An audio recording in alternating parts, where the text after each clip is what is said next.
Hi friends, first of all ரொம்ப நன்றி. நம்ம சேனலை சப்போர்ட் பண்ணுற ஒவ்வொரு நண்பர்களுக்கும் நாளை மார்க்கெட்டுக்கான ஒரு சின்ன வியூவை பார்த்துடலாம். ஸோ நேற்று லைக் பண்ண எல்லா நண்பர்களுக்கும் ரொம்ப நன்றி. ஒரு 335 லைக்ஸ் மேலே வந்திருக்கு.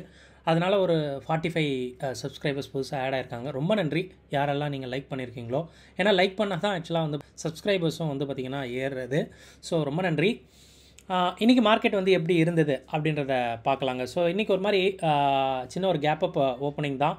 ஸோ மார்க்கெட் வந்து பார்த்திங்கன்னா நம்ம நேற்று நினச்ச மாதிரியே ஒரு கன்சாலிடேஷன்லேயே மார்க்கெட் வந்து பார்த்திங்கன்னா இருந்துச்சு அப்படின்றது தான் சொல்லணும்.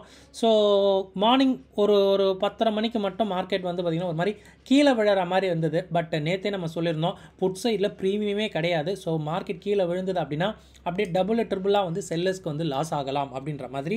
ஸோ மார்க்கெட் அங்கேருந்து மறுபடியும் ஹைக்கே ஏறிட்டு ஸோ ஒரு மாதிரி கன்சாலிடேட் ஆகி மார்க்கெட் வந்து முடிஞ்சிருச்சு அப்படின்ற மாதிரி சொல்லலாம். ஸோ மார்க்கெட்டில் ப்ரீமியம் இன்னுமே வந்து கம்மியாக இருந்தது. நேற்று ஒரு 154 இருந்தது. இன்றைக்கி நிஃப்டியில் ஒரு 117 சொல்லும்போது இது ஓகே தான். நாளைய மந்த்லி எக்ஸ்பைரிக்கு 117 பாயிண்ட் அப்படின்றது ஓகே தான். பட் நான் என்ன எதிர்பார்க்குறேன் அப்படின்னா நாளைக்கு எக்ஸ்பைரிக்கு மார்க்கெட் வந்து நல்லா வால்டைலாக இருக்க வாய்ப்பு இருக்குது. ஏன் அப்படின்னா இப்போவே SGX நிஃப்டி எதுக்கு 180 பாயிண்ட் வந்து சடனாக விழுந்தது அப்படின்றது தெரியல. இன்னும் யூரோப் மார்க்கெட்லாம் எதுவும் நெகட்டிவில் போகல, US ஃபியூச்சர்ஸ்லாம் நெகட்டிவில் போகல. பட் நம்ம மார்க்கெட் மட்டும் 180 பாயிண்ட் டவுனாக இருக்குது. ஏடிஆரை போய் செக் பண்ணேன், அந்த ஏடிஆருமே வந்து டவுனில் தான் இருக்குது. ஸோ ஏடிஆரை நம்ம இந்த investing.comல பார்க்கலாம். இங்கே பார்த்தீங்கன்னா ப்ரீ மார்க்கெட் வந்து ரன் ஆகும். அந்த ப்ரீ மார்க்கெட்டில் HDFC ஏடிஆர் மட்டும் ஒரு 1.25% விழுந்திருக்கு. டெஸ்பைட் நம்ம மார்க்கெட் இன்றைக்கி முடியும் போது HDFC ஸ்டாக் வந்து நியராக வந்து ஒரு மாதிரி ஃப்ளாட்டாக தான் முடிஞ்சிருக்கு. ஒரு 0.2% வந்து பார்த்திங்கன்னா ஏறி தான் முடிஞ்சிருக்கு. இருந்தும் ஒரு 1.5% மார்க்கெட் வந்து விழுந்திருக்கு அப்படின்னா என்ன நியூஸ் அப்படின்றது இது வரைக்கும் தெரியல. இது ரொம்ப ரீசெண்டாக தான் இந்த ஃபால் வந்து இருந்தது. அதாவது இந்த SGX நிஃப்டி வந்து பார்த்திங்கன்னா விழுந்த விதம் வந்து பார்த்திங்கன்னா ரொம்ப ரீசெண்டாக தான் இருந்தது அப்படின்றது மட்டும் தெரியும். இதுக்கு காரணம் என்ன சஸ்பெக்ட் பண்ணுறேன்னா ஏதாவது US இந்தியா ட்ரேட் டேரிஃபில் ஏதாவது அப்டேட் வந்தது அப்படின்றது தான் பார்க்கணுங்க. இன்னும் அதுக்கான அப்டேட்ஸ் நியூஸ் எதுவும் பெருசாக வந்து ஃப்ளாஷ் ஆகலை.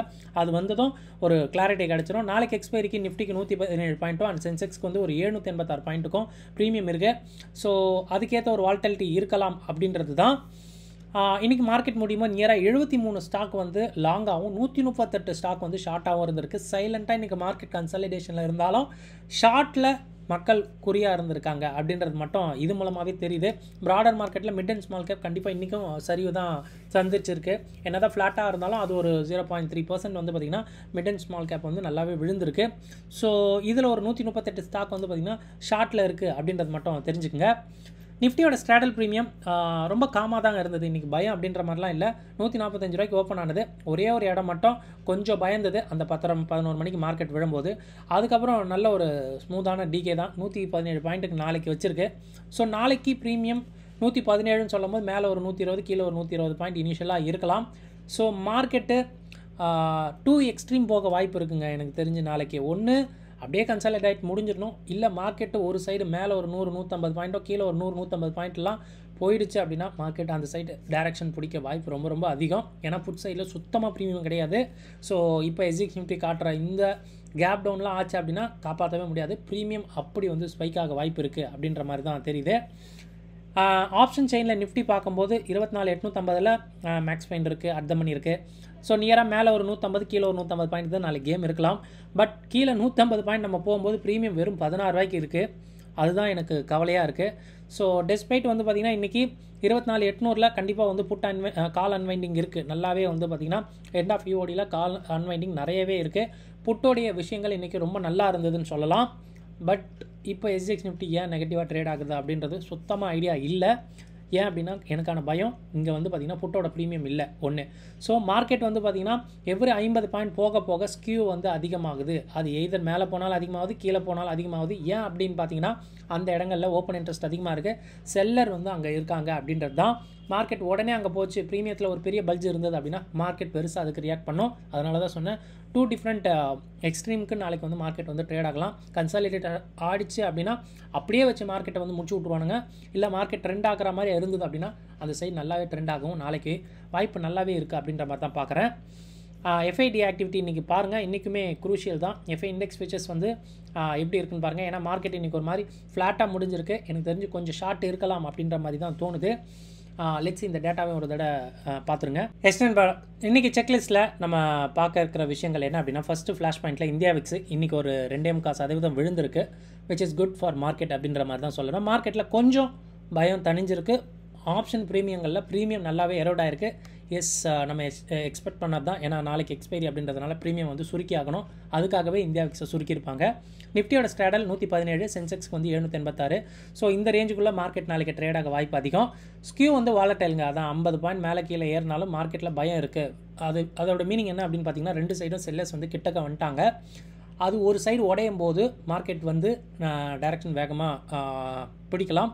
எனக்கு தெரிஞ்சு இன்றைக்கி மார்க்கெட் ட்ரேட் ஆகும்போது புட்டோட ப்ரீமியம் ரொம்ப கம்மியாகவும் காலோட ப்ரீமியம் ரொம்ப அதிகமாகவும் இருந்தது அப்படின்றத நான் பார்த்தேன்.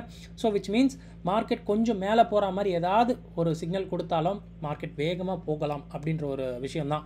ஏன்னா காலில் அந்தளவு வந்து பார்த்திங்கன்னா ப்ரீமியம் வந்து ஏறி இருக்குது. நீங்கள் புட்டோட ப்ரீமியம் கம்பேர் பண்ணி பார்த்திங்கன்னா கூட ஒரு ஐடியா கிடைக்கும். ஓகேங்களா? ஸோ அதை வச்சு சொல்கிறேன்.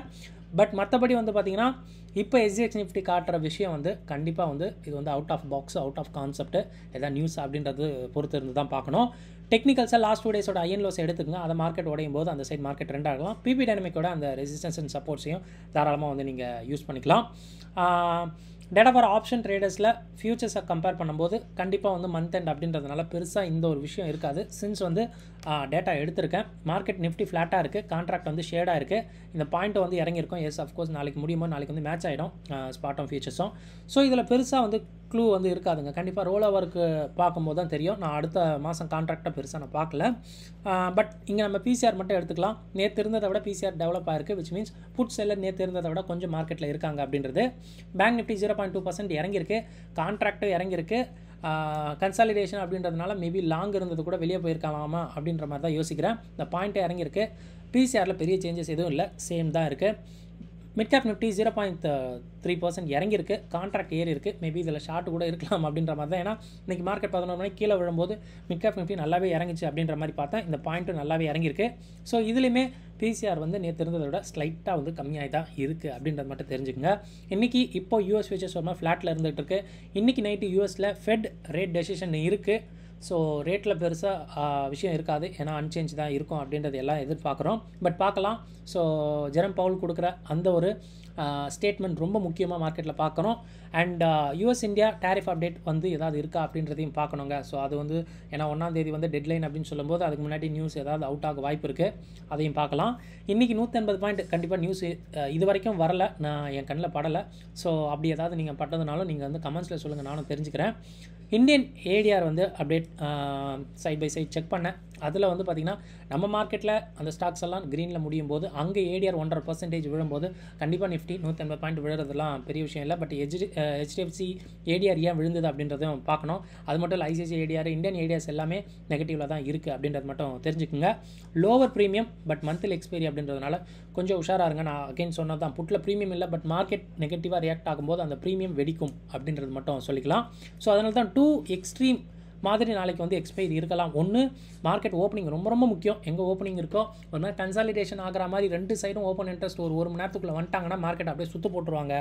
இல்லை மார்க்கெட் ட்ரெண்ட் ஆகணும்னு நினச்சி 1 மணி நேரம் 1.5 மணி நேரத்துக்கு பெருசாக ஓப்பன் இன்ட்ரெஸ்ட்லாம் பில்ட் ஆகலாம் அப்படின்னா உஷாராக இருந்துக்குங்க. டைரக்ஷனலாக வால்டைல் மார்க்கெட் ஆகலாம் அப்படின்றத தெரிஞ்சுக்குங்க. ஏன்னா மார்க்கெட் வந்து பார்த்திங்கன்னா கடந்து வந்த பாதையில் வந்து ரொம்ப கீழே இருக்குது அப்படின்றதுனால ஒரு தடவை மார்க்கெட் வந்து அந்த 25,000க்கு எட்டி பார்த்தாலும் சொல்கிறதுக்கு இல்லை. ஏன்னா மேலே சைடு தான் ரொம்ப அதிகமாக வெடிக்கிற மாதிரி எனக்கு தோணிக்கிட்டு இருக்கு, புட்டோட ப்ரீமியம் இல்லை அப்படின்றதுனாலே கூட. ஸோ செக் பண்ணுங்கள். இதெல்லாம் ஆல்ரெடி அவைலபிளாக இருக்க டேட்டா தான். இந்த விஷயங்கள் கண்டிப்பாக மாறுபாடுகளும் தவறுகளும் கூட இருக்கலாம். நீங்கள் உங்கள் ஓன் அனாலிசிஸ்க்கு அப்புறம் உங்கள் ட்ரேட் எடுங்க. இந்த வீடியோ பார்த்ததுக்கு ரொம்ப நன்றி. தேங்க்யூ. ஜெய் ஹிந்த்.